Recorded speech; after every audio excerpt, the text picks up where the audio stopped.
বেশিরভাগই তো চালানি মাছ আনা হয়, রুই কাতল চালানিটাই আনা হয়। আজকে বাজারে গিয়ে একদম তরতাজা কাতল মাছ পেয়েছি লোকাল, তাই নিয়ে আসলাম। এখানে 1 কেজি আছে, একটাতে অবশ্য 1 কেজি হয় নাই, তাই এই মিলানোর জন্য 1 কেজি ওজনে মিলানোর জন্য এই ছোটোটাও দিয়ে দিয়েছে। প্রথমে ছোটোটাই কেটে নিই।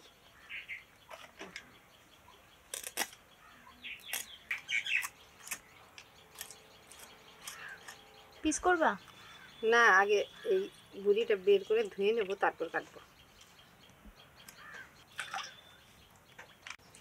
এবারে এটা কাটবো।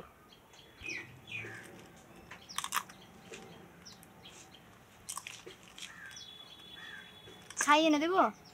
ছাই নাই, ওই উনান লেপছি তো, সব ছাই পরিষ্কার করে ফেলে দিছি।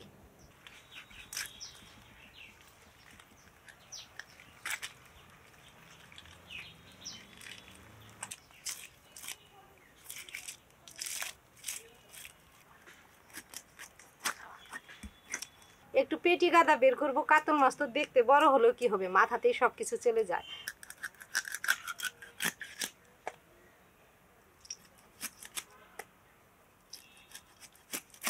রুই মাছের যেমন আয় আছে, কাতল মাছের একটু আয়টা কমই হয়, কারণ এই মাথাটাই বড় তো, বেশিরভাগটাই মাথার মধ্যেই চলে যায়।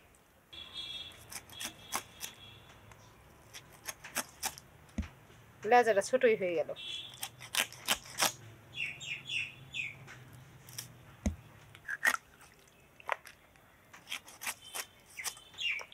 এটা এমন থাকে। মাছ কেটে নিলাম, এবার পরিষ্কার করে ধুয়ে নিয়ে আসি। মাছগুলো তো পরিষ্কার করে ধুয়ে নিলাম, আর আজকে রান্নার জন্য এইটুকু নিয়েছি। এবার মাছের মধ্যে নুন, হলুদ, লঙ্কার গুঁড়ো দিয়ে মেখে রাখবো। হলুদ গুঁড়ো, অল্প লঙ্কার গুঁড়ো, স্বাদ মতো লবণ।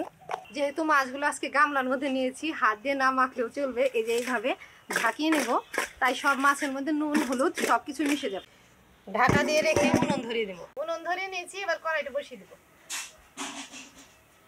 তরতাজা কাতল মাছ, এই মাছ রান্নাতে আজকে আমি পেঁয়াজ রসুন কিচ্ছু দেবো না, শুধুমাত্র আদা জিরে বাটা দিয়েই করবো। আর এই রান্নাটা করবো কোয়াশ আর আলু দিয়ে। কোয়াশ তো আমাদের এই পাহাড়ি সবজি। এই যে এটা, এই যে মাছ বরাবর কেটে নিয়েছি, আর এই কোয়াশের ভিতরে একটা বীজ থাকে, এটা ফেলে দিতে হয়। কড়াইতে দিলাম সর্ষের তেল মাছ ভাজার জন্য। তেলটা গরম হতে থাকে, এদিকে আমি কোয়াশ ছিলে নেই। এই যে এইভাবে চোচা ছিলে দিতে হয়, পেঁপের মতোই। পেঁপেটা একটু শক্ত, কোয়াশটা আর একটু নরম। মাছ ভাজার তেল গরম হয়ে গেছে, নুন হলুদ মাখানো মাছগুলো কড়াইতে ভেজে নেব।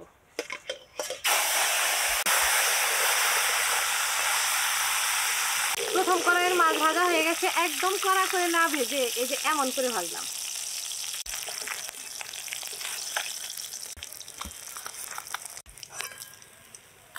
এবার বাকি পিসগুলো ভাজবো।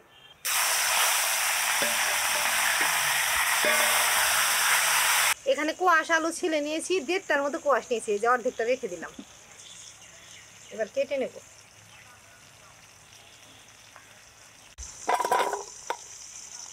কোয়াশগুলো যেমন করে কেটেছি, আলুটাও তেমন করেই কাটবো।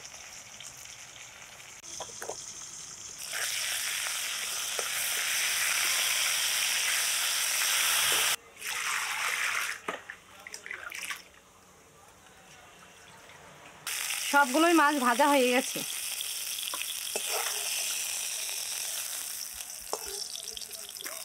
মাছ ভাজার তেলের উপরে আরো একটু তেল দিলাম। ফোড়নে দিলাম তেজপাতা, শুকনো লঙ্কা, গোটা জিরে। কলপাড় থেকে সবজিগুলো দিয়ে একবার ধুয়ে নিয়ে এসেছি, এবার জল থেকে তুলে নিলাম। এদিকে ফোড়ন পুড়ে গেছে, এবার এই ধুয়ে নেওয়া সবজিগুলো কড়াইতে দিয়ে দিলাম। ওপরে দিলাম স্বাদ মতো লবণ।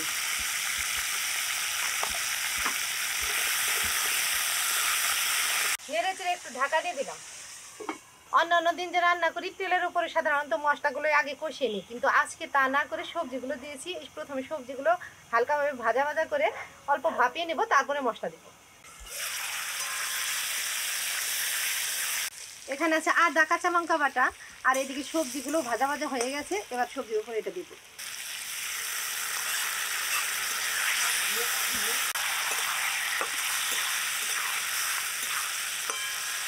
আদা কাঁচা লঙ্কা নেড়ে চেড়ে মিশিয়ে দিয়েছি। এবার দিলাম অল্প লঙ্কার গুঁড়ো,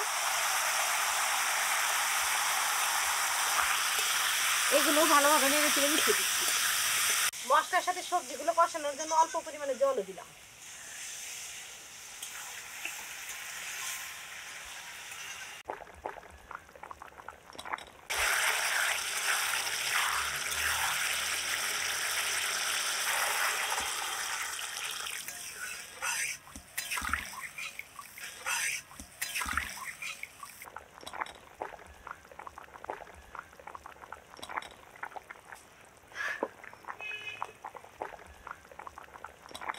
মাছ দেওয়ার পরেও কিছু সময় জাল করে নিলাম। এবার দেবো ভাজা জিরের গুঁড়ো।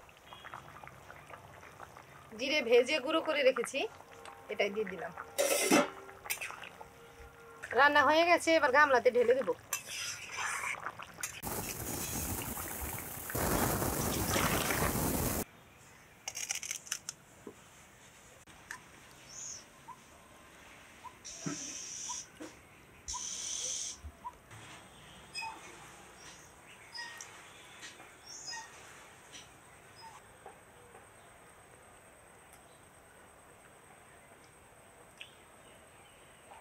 এই গরমের মধ্যে তাজা মাছের ঝোল সেই স্বাদ লাগছে।